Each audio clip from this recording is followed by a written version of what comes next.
G'day guys, and welcome back to the channel, and welcome back to episode number 5 and the final episode of the Aberdeen rebuild, where it was the task, and still is the task, to conquer Scotland and knock Celtic and Rangers off their perch, which in the last episode we did. We won the league, we won the Europa League, and we also won one of the Scottish Cups, making us treble winners, so an extremely successful season.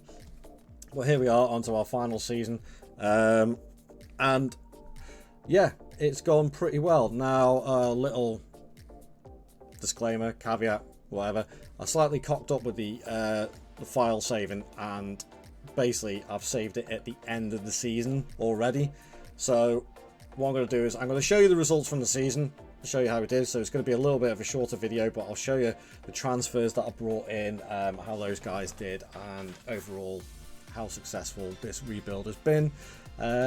And then I'll tell you a little bit about the next one that's going to be coming up as well. So we'll go straight into it.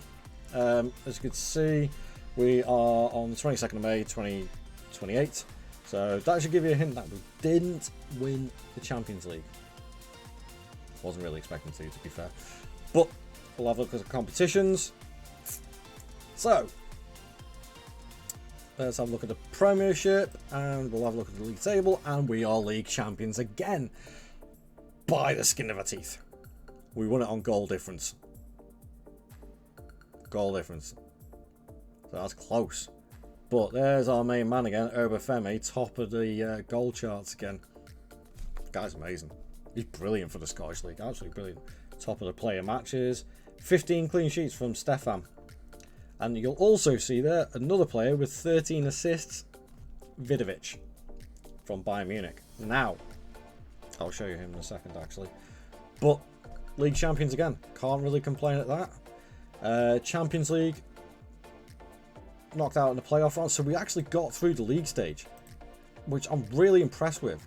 We got through just, but we did get through. And then we got beat by the eventual winners, who also, if I remember right, beat us in the in the Super Cup as well.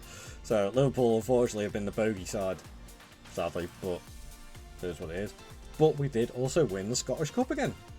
Got knocked out of the quarterfinals of the Viaplay Cup, which we won last season. Oh well, we've done a double.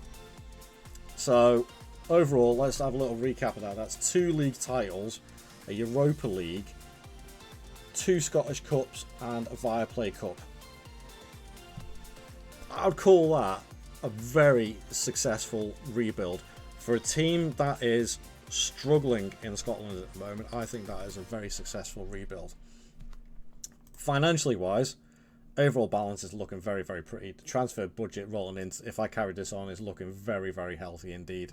Transfer budget at the start of the season, I can't remember what it is, but I'll show you the transfer history, which would have been right. Yep. So I'll sort this in date order. I did bring one player in, I think it was, before the takeover. Tommy Conway, another Scottish striker, come in for 6.5 million. Hasn't actually played a lot.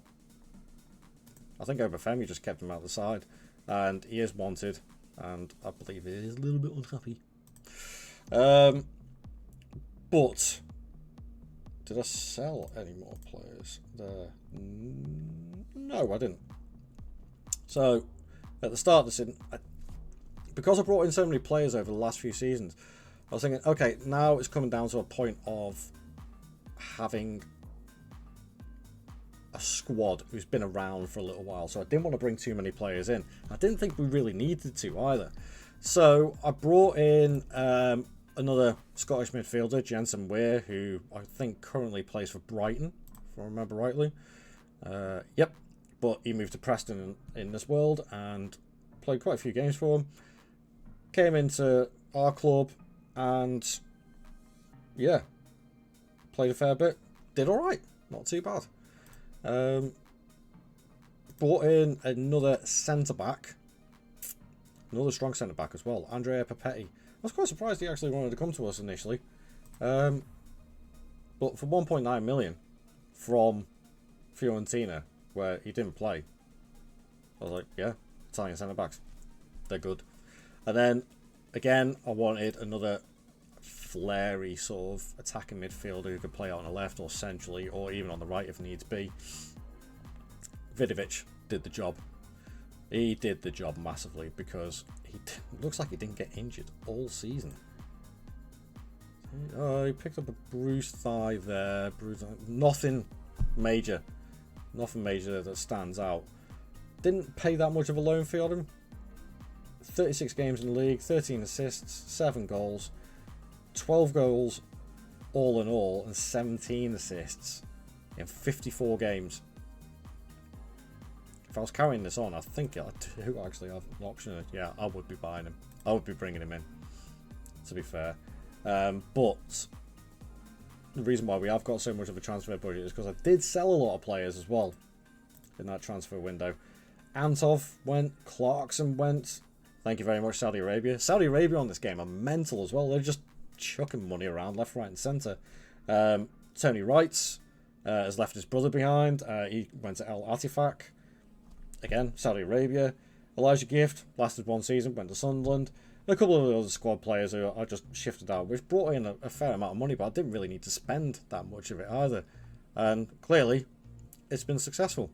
So, let's say schedule-wise, it looks alright. We had a little bit of a sticky patch around February, but managed to pick it back up. And if you look at it, the board are absolutely ecstatic with me. The one way that I've managed to do this as well, I'll emphasize this for anybody else that wants to do rebuilds, do not ignore this, especially your coaching staff. Get your coaching staff to the best that you possibly can, because it helps in the long term. It takes a little while to find all the right ones, but get the best ones that you can, and especially in the medical department as well. It really, really does help. So, all in all, as I say, I'm very happy with our 5-year rebuild. I'm very happy indeed, and I can't complain at that at all. So, that is the end of the Aberdeen rebuild. We move on to the next one, which will be the Bournemouth rebuild, which is currently being worked on at the moment, and is going not too bad. Just a little hint there for you. So, if you do enjoy these videos, please do leave a like, subscribe to the channel. Any comments below, bad comments, good comments, constructive criticism, by all means, please just leave a comment below, and share the channel around, and please help support my new venture on this channel. So, let's say thank you very much for watching, and I will see you guys in the next video. I'll see you later.